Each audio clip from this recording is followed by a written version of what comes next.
Hello friends, dear students. Now we have a dialectic polarizations. नया topic आपका है dialectic polarisations क्या होता है। लास्ट टॉपिक जो आपने पढ़ा that was your dialectic substance क्या होता है, उसकी टाइप्स आपने पढ़ी। तो आज जो आप पढ़ोगे आप that is your dielectric polarisations. Dielectric polarisations क्या होता है, जब भी हम एक डायलैक्टिक सबस्टेंस को एक एक्सटर्नल इलेक्ट्रिक फील्ड में रखेंगे हम, तो वहां पर क्या हो जाता है, वो एक डायलैक्टिक सबस्टेंस पोलराइज्ड हो जाता है।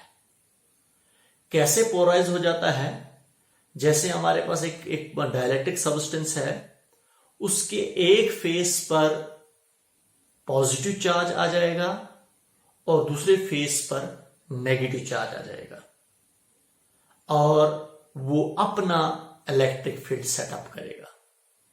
वो इलेक्ट्रिक फील्ड जो होगा वो opposite to the external electric field होगा। तो उस प्रोसेस को कहा जाता है that is known as dielectric polarisations. हमारे पास वहां पर डायलैक्ट्रिक सबस्टेंस में सब एटम्स या मॉलिक्यूल्स पोलराइज्ड हो जाते हैं।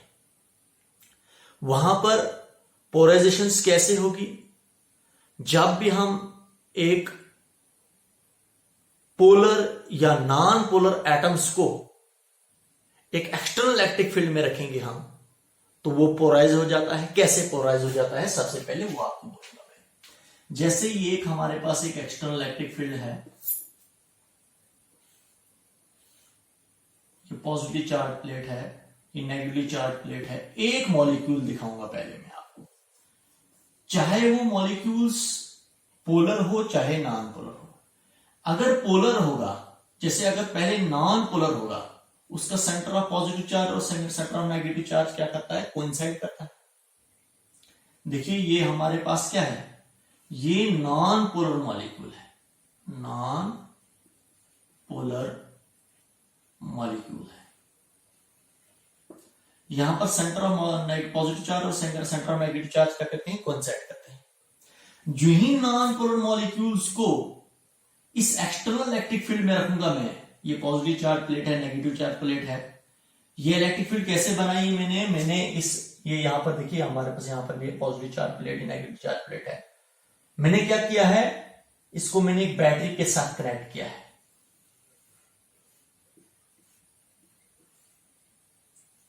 जब इसको मैं बैटरी के साथ कनेक्ट करूंगा, ये पॉजिटिव टर्मिनल नेगेटिव टर्मिनल है, तो पॉजिटिव टर्मिनल्स की वजह से हमारे पास ये प्लेट पॉजिटिव चार्ज हो जाएगी और इस नेगेटिव टर्मिनल्स की वजह से ये प्लेट नेगेटिव चार्ज हो जाएगी।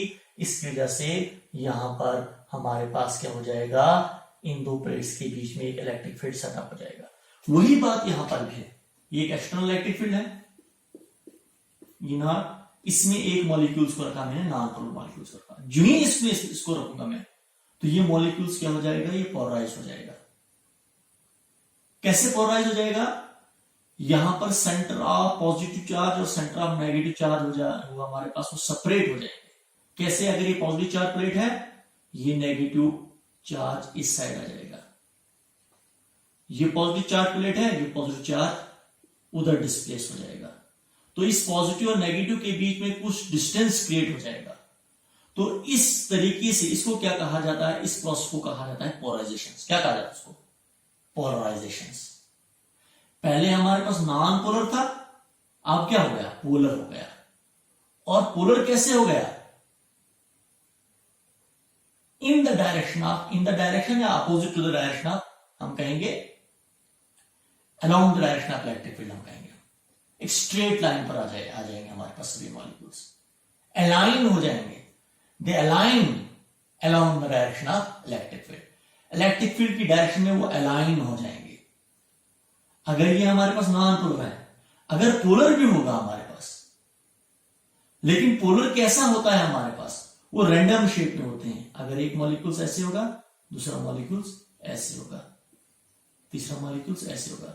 लेकिन जब इसको मैं एक्सटर्नल इलेक्ट्रिक फील्ड में रखूंगा मैं, तो ये सब मॉलिक्यूल्स हमारे पास पोलराइज तो हैं ही, लेकिन क्या हो जाएंगे, ये पोलराइज हो जाएंगे along the direction of electric field, ये ऐसे हो जाएंगे। एक डायरेक्शंस पकड़ेंगे, किस डायरेक्शन में आ जाएंगे, इलेक्ट्रिक फील्ड की डायरेक्शन में आ जाएंगे।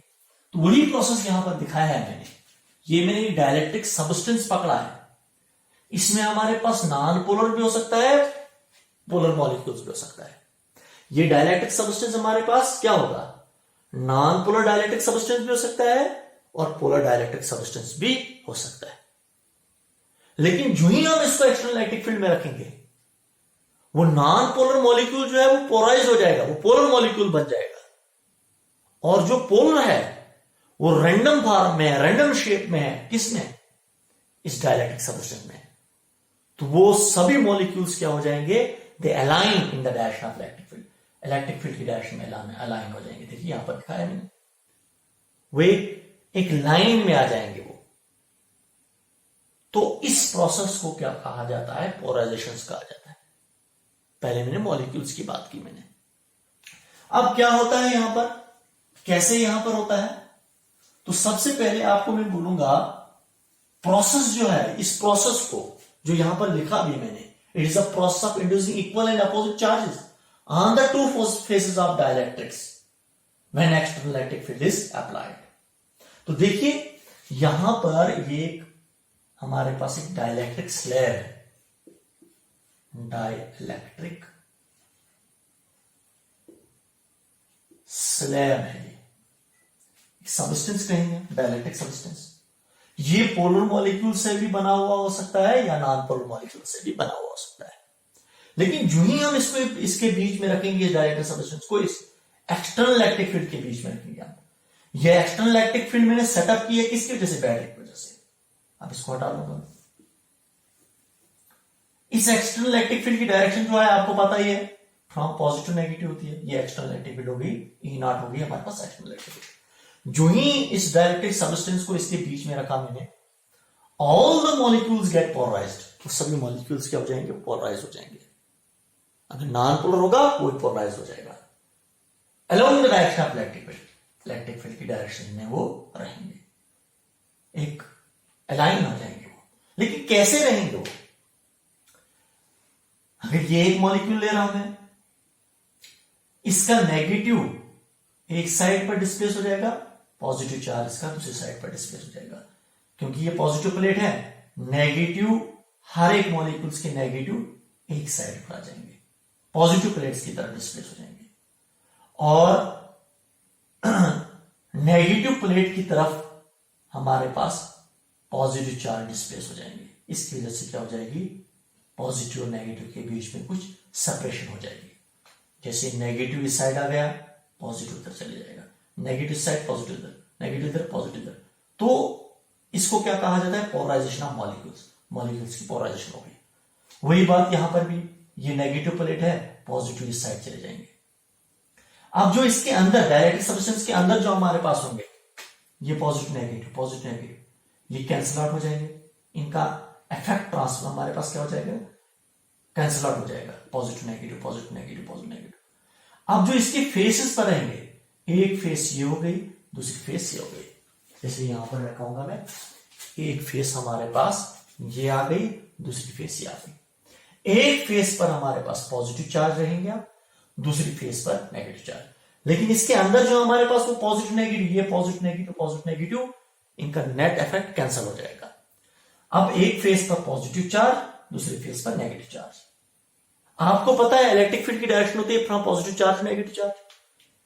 ये डाइलेक्ट्रिक सब्सटेंस अपना इलेक्ट्रिक फील्ड सेटअप करेगा, उसकी डायरेक्शन कहां से कहां की तरफ होगी, क्योंकि इसका एक फेस पॉजिटिव है, वहां से कहां की तरफ, जो दूसरा फेस होगा नेगेटिव, नेगेटिव की तरफ।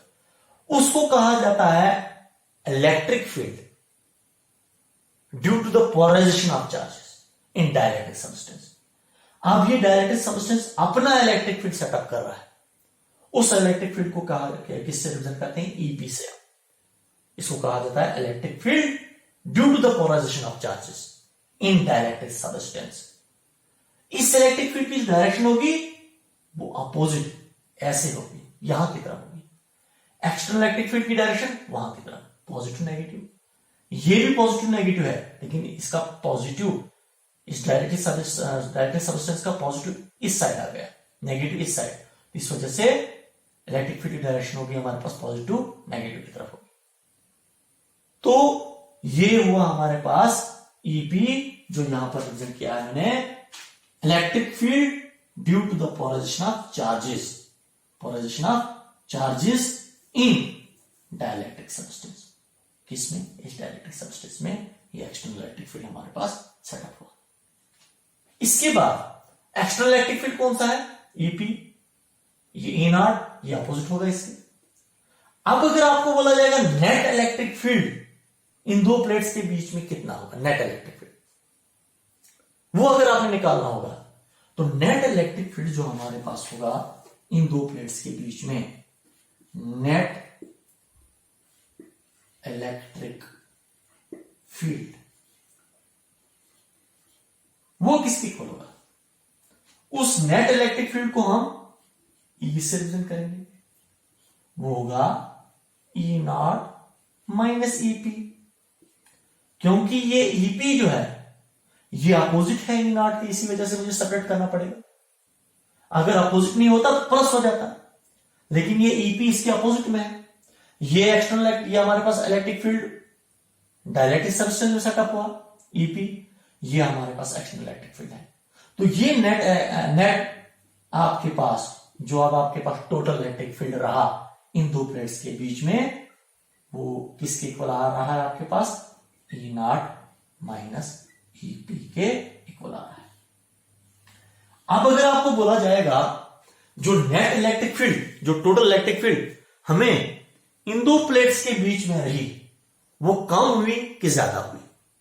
वो कम हो गई, इसीलिए इसको कहा जाता है रिड्यूस्ड इलेक्ट्रिक फील्ड। समझे आप? ये जो हमारे पास इलेक्ट्रिक फील्ड होगी, ये कौन सी इलेक्ट्रिक फील्ड होगी? इसको कहा जाएगा रिड्यूस्ड इलेक्ट्रिक फील्ड, क्योंकि इलेक्ट्रिक फील्ड कम हो गई। जो नेट इलेक्ट्रिक फील्ड थी, जो टोटल हमारे पास एक्सटर्नल इलेक्ट्रिक फील्ड थी, उसमें हमें ये ईपी कम करना, हमें सेपरेट करना पड़ा। अब जो हमारे पास इलेक्ट्रिक फील्ड रही वो कम ही हुई होगी, क्योंकि सेपरेट करना पड़ा हमें। तो इसीलिए इसको क्या कहा जाता है? रिड्यूस्ड इलेक्ट्रिक फील्ड कहा जाता है।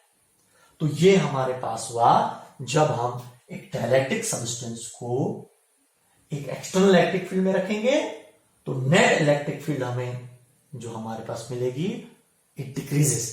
नेट इलेक्ट्रिक फील्ड हमारे पास क्या हो जाएगा? कम हो जाएगा, डिक्रीज हो जाएगा इन दो प्लेट्स के बीच में। क्यों?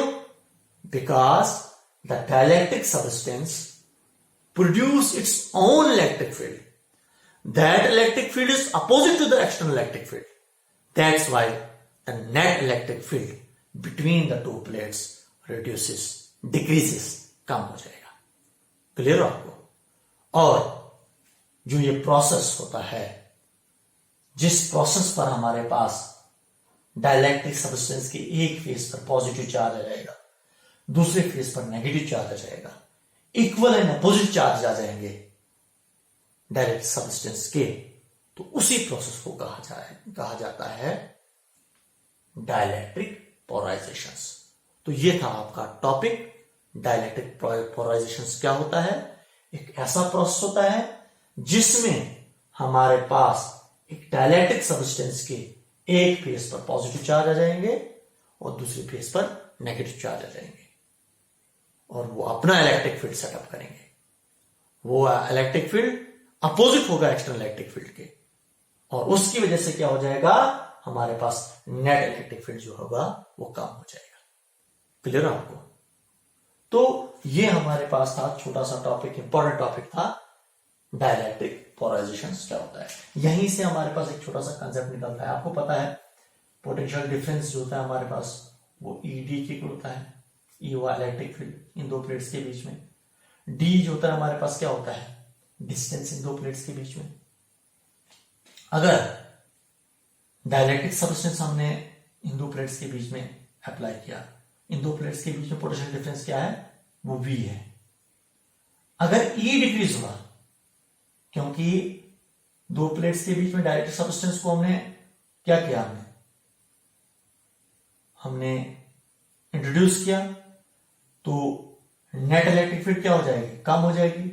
अगर E डिक्रीज हो जाएगा, कम हो रहा है तो हमारे पास दो प्लेट्स के बीच में पोटेंशियल डिफरेंस भी डिक्रीज हो जाएगा।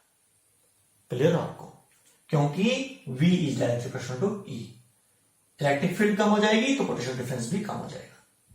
यहीं से हमारे पास कैपेसिटी अगर हम निकालनी होगी, कैपेसिटी ऑफ द कैपेसिटर, वो किसकी होता है? Charge upon potential difference. अगर E डिक्रीज हुआ, इलेक्ट्रिक फील्ड डिक्रीज हो गई, किसकी वजह से? इस डायरेक्टली स्लैब की वजह से। पोटेंशियल डिफरेंस B डिक्रीज हुआ। पोटेंशियल डिफरेंस कैपेसिटी के इनवर्सली प्रोपोर्शनल में है। अगर V डिक्रीज हो रहा है तो C क्या हो जाएगा? इंक्रीज हो जाएगा। तो C क्या है? Capacity of the capacitor. तो यही हमारे पास होता है। इसका मतलब जब हम एक डायलेक्ट्रिक सब्सटेंस को एक कैपेसिटर के बीच में डालते हैं तो हमारे पास क्या होता है? कैपेसिटी इंक्रीज हो जाती है। कैपेसिटी होती है चार्ज स्टोर करने की कैपेसिटी। कैपेसिटर्स की चार्ज स्टोर करने की कैपेसिटी इंक्रीज हो जाएगी। क्यों इंक्रीज हो जाएगी? क्योंकि पोटेंशियल डिफरेंस डिक्रीज हो जाएगा। पोटेंशियल डिफरेंस क्यों डिक्रीज हो जाएगा? क्योंकि इलेक्ट्रिक फील्ड डिक्रीज हो जाता है। किसकी वजह से? इस डाइलेक्ट्रिक स्लैब को इंट्रोड्यूस करने की वजह से। देखिए यहां से हमारा कॉन्सेप्ट निकला, इतना बड़ा कॉन्सेप्ट। क्लियर है आपको? तो ये था आपका डाइलेक्ट्रिक पोलराइजेशंस। उम्मीद है आपको अच्छी तरीके से समझ में आया होगा। अगर नहीं आया होगा, नेक्स्ट लेक्चर फिर से जो नया लेक्चर होगा उसमें आपको इसका कंसेप्ट फिर से दूंगा आपको मैं। तब तक के लिए goodbye, okay, thank you.